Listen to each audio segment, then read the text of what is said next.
Hello students. In last video I explained you meaning and features of Startup India scheme. Today topic is benefits of Startup India. Students, there are some benefits like financial benefits, income tax benefits, registration benefits, government tenders and huge networking opportunity. These are the benefit of Startup India scheme. Now discuss one by one. Firstly, financial benefit. Most of the startups are patent based. जो mostly startup हैं, जो mostly entrepreneurs हैं, जो mostly आपका start business हैं, they are patent based. It means they produce और provide unique goods और services. Means वे गुड्स को प्रोड्यूस करते हैं या सर्विसेज को प्रोड्यूस करते हैं. In order to register their patents they have to incur a heavy cost which is known as the आपका पेटेंट कॉस्ट. कि in order to register their patents, अपने पेटेंट्स को रजिस्टर करने के सीक्वेंस में दे हैव टू इनक्योर यानी कि incurred ए heavy cost, यानी कि इन स्टार्टअप्स को एक हैवी कॉस्ट इनकर्ड करनी पड़ती है which is known as the patent cost, जिसको हम पेटेंट कॉस्ट के नाम से जानते हैं. तो under this scheme, under the startup India scheme, the government provides 80% rebate on the patent cost. तो इस स्कीम के तहत जो गवर्नमेंट है पेटेंट कॉस्ट में 80% डिबेट यानी कि डिस्काउंट यानी कि छूट प्रोवाइड कराती है. More over the process of patent registration and related is faster for them. Also the government pays the fees of the facilitators to obtain the patent, यानी कि पेटेंट को गेटिंग करने के लिए एक जो गवर्नमेंट पेज करती है द फीस है ना, फैसिलिटेटर्स को फीस प्रोवाइड कराती है. Second benefit is income tax benefit. Students, startups enjoy a good amount of benefits under the income tax head. जो गवर्नमेंट इनकम टैक्स लेती है तो उसमें स्टार्टअप्स को एक बहुत अच्छा बेनिफिट्स मिलता है.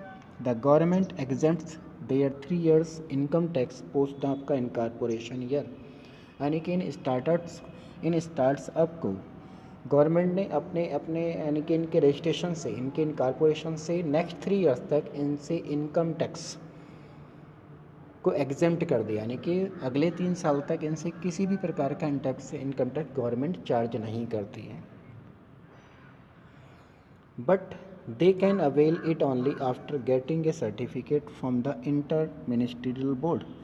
लेकिन इनकम टैक्स बेनिफिट इन कंपनीज़ को, इन स्टार्टअप्स को तभी मिलता है जब ये इंटर मिनिस्ट्रियल बोर्ड से एक अपना सर्टिफिकेट गेटिंग कर लेते हैं.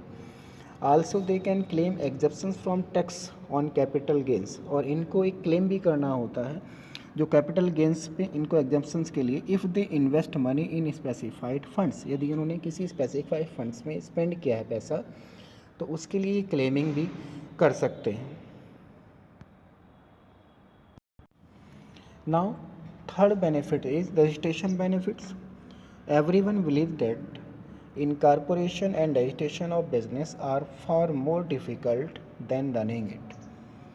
Students, ये सभी बिजनेसमैन का मानना है कि बिजनेस को चलाना और बिजनेस के लिए रजिस्ट्रेशन गेटिंग करना, ये इन दोनों में डिफरेंस है. यानी कि इतना बिजनेस चलाना इतना डिफ़िकल्ट नहीं होगा जितना कि बिजनेस को स्टार्ट करने के लिए रजिस्ट्रेशन लेना. It is because of the long and complex steps of registration. और ये सब रजिस्ट्रेशन के जो लॉन्ग प्रोसेस है, जो रजिस्ट्रेशन का एक कॉम्प्लेक्स स्टेप्स है, कॉम्प्लिकेटेड इसमें आते हैं, उसके रिगार्डिंग है. Under the startup India scheme an application is there to facilitate registration. इस स्कीम के तहत एक एप्लीकेशन प्रोवाइड कराई गई है. A single meeting is arranged to at the startup India hub. Startup India hub पे एक सिंगल मीटिंग अरेंज करनी होती है. Also there is a single doubt and problem solving window for them, और इस पर एक आपके डाउट्स को क्लियर करने के लिए भी एक आपका विंडोज़ अवेलेबल है. Fourth is government tenders. Everyone seeks to acquire government tenders because of high payments and large projects. हर कोई गवर्नमेंट से टेंडर लेना प्रीफर करता है, बिकॉज एक तो उन टेंडर्स की जो कॉस्ट होती है वो बहुत, यानी कि टेंडर्स का जो पेमेंट्स होता है बहुत हाई होता है, और जो लार्ज प्रोजेक्ट्स होते हैं तो उनसे इनकम भी एक बिग लेवल पर होती है। But it is not easy to acquire the आपका गवर्नमेंट टेंडर्स। लेकिन ये इतना आसान नहीं होता कि गवर्नमेंट से आप किसी भी प्रोजेक्ट के रिगार्डिंग कोई टेंडर्स गेट कर सकें।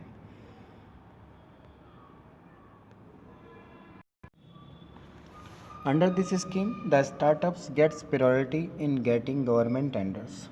और इस स्कीम के तहत, यानी कि जो आपका स्टार्टअप इंडिया स्कीम है, इसमें स्टार्टअप जो है प्रायोरिटी प्रोवाइड कराता है अपने गवर्नमेंट टेंडर्स की, कि also they are not required to have any prior experience. यानी कि इसके लिए they are not required to have any prior experience, यानी कि उनके पास कोई पिछला एक्सपीरियंस है या नहीं, इसके लिए भी कोई रिक्वायरमेंट नहीं होती। Next is huge networking opportunities. Networking opportunities means the opportunity to meet the various startup stakeholders at a particular place and time. यानी कि एक ऐसी अपॉर्चुनिटी जो वेरियस स्टार्टअप्स, यानी कि जो सारे ही एंटरप्रेनर्स हैं, जो आपके एंटरप्राइजेस ऑनर्स हैं, स्टेक होल्डर्स हैं, एट ए पर्टिकुलर प्लेस पर एंड टाइम, और एक पर्टिकुलर टाइम पर वो मीटिंग करते हैं, यानी कि मीट करते हैं। The government provides this opportunity by conducting 2 startups feast annually, यानी कि 2 feast annually इसमें कंडक्ट किए जाते हैं, both at domestic as well as international level, यानी कि वो अपने डोमेस्टिक लेवल पे भी और अपने इंटरनेशनल लेवल पे भी। Startup India scheme also provides intellectual property awareness workshop and awareness। जो स्टार्टअप इंडिया है, जो स्कीम है, ये आल्सो आपको इंटेलेक्चुअल प्रॉपर्टी अवेयरनेस भी प्रोवाइड्स कराती है, जो वर्कशॉप एंड अवेयरनेस के बारे में आपको अवेलेबल कराती है आपके नॉलेज को। It's clear students.